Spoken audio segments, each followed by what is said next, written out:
साथ मौजूद हैं उसामा अब्दुल करीम, जो मेंबर हैं पंजाब असम्बली से मुस्लिम लीग नून के। उनसे गुफ्तगू हो रही है मौजूदा हालात पे, इंतखाबात के हवाले से, और आज़ाद कश्मीर में वो जो राब्ता अवाम मुहिम चला रहे हैं उस पर बातचीत हो रही है।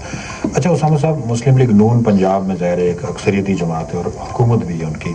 आज़ाद कश्मीर में जो महाजरीन की सीटों का मसला है, उसके हवाले से ये शिकायत लोगों को रही है या एक मखसूस ग्रुप को ये शिकायत है कि ये जो 12 सीटें जो पाकिस्तान के मुख्तलिफ इलाकों से जो ज़्यादा पंजाब में जो लोग इलेक्ट होकर आते हैं, वहाँ की सूबाई जमातें जो है ना वो अपना सुख इस्तेमाल करती हैं और आज़ाद कश्मीर के इलेक्शन को अपनी मर्ज़ी से जो है ना उसके नताइज अखज़ करने के लिए उनका, और ज़्यादा पंजाब में। तो इस बार इलेक्शन कमीशन से भी हमारी गुफ्तगू हुई तो उन्होंने कहा जी कि जो महाजरीन मुकीम पाकिस्तान की सीटें जो पाकिस्तान के मुख्तलिफ इलाकों में हैं उस पर शफाफ इंतखाबात करवाने के लिए वो काफ़ी संजीदा और बड़े इकदाम कर रहे हैं और गैर जानबदार अमला भी वहाँ पे जो है ना वो तैनात हो रहा है। ये जो एक तासुर है, और ज़्यादातर पंजाब में ज़ाहिर मुस्लिम लीग नून आती है कि पंजाब गवर्नमेंट मुदाखलत करती है उन सीटों में अपने मनपसंद उम्मीदवार को लेके आने के लिए, क्या कहेंगे इस पर?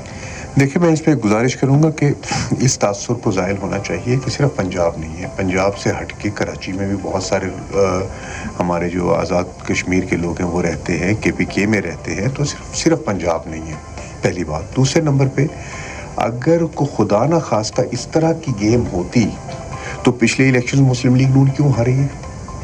तो मुस्लिम लीग को तो नहीं हारना चाहिए था फिर पिछले इलेक्शन में।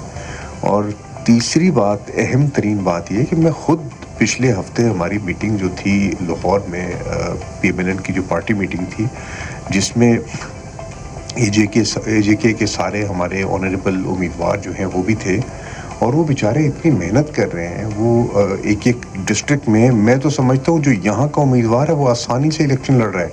वो तो पंजाब के राजनपुर से लेके और पंजाब के पिंडी तक और उधर से एक सिरे से लेके लाहौर से लेके तो वो हर जगह पे घूम रहा है। तो उसकी मेहनत बहुत ज़्यादा है। एक एक दरवाजे पे फिर उनको ढूंढना पड़ता है। एक डिस्ट्रिक्ट में फ़र्ज़ करें 10 बंदे रहते हैं एक ज़िले में, तो वो एक ज़िले में 500 बंदा रहता है। वो एक एक को ढूंढते हैं, जाके मेहनत करते हैं, फिर अगले जितना अरसा वो लेजिस्लेटिव असेंबली के मेंबर रहते हैं, उनका एक एक बंदे को राज़ी भी रखना होता है, उनके काम करने होते हैं। ऐसा कोई चक्कर नहीं। वो अपनी मोहब्बत के ज़रिए अगर कोई बंदा काम करे। मुझे एक बात बताएं, मैं आपसे सिंपल से एक सवाल करता हूँ। पंजाब में जो सफाई मैं लाहौर में देखता हूँ, वो लाहौर से 500 किलोमीटर दूर डेरा गाजी खान के एक देहात में वही सफाई उसी यूनिफॉर्म में सुबह 7 बजे से लगा हुआ बंदा कर रहा है। जो पंजाब में ग्रीन बस सर्विस लाहौर में है वो डेरा गाजी खान में मुझे नज़र आ रही है। जो पंजाब में कार्डियोलॉजी सेंटर का मेयार लाहौर में है वो मुझे डेरा गाजी खान नज़र आ रहा है। जो पंजाब में कैंसर हॉस्पिटल लाहौर में बन रहा है वो डेरा गाजी खान में उसका ऐलान हो चुका है। हर चीज़ पंजाब के एक डिस्ट्रिक्ट में है, दूसरे में हो रही है और इक्वली हो रही है। तो फिर वहाँ रहने वाला बंदा मुस्लिम लीग को अगर पसंद करता है तो उसको कहते हैं कि ये क्यों कर रहा है पसंद। तो हम जबरन उनको जैसे वोट दिलवा नहीं सकते, ऐसे जबरन उनको मना भी नहीं कर सकते कि मुस्लिम लीग को वोट ना दें।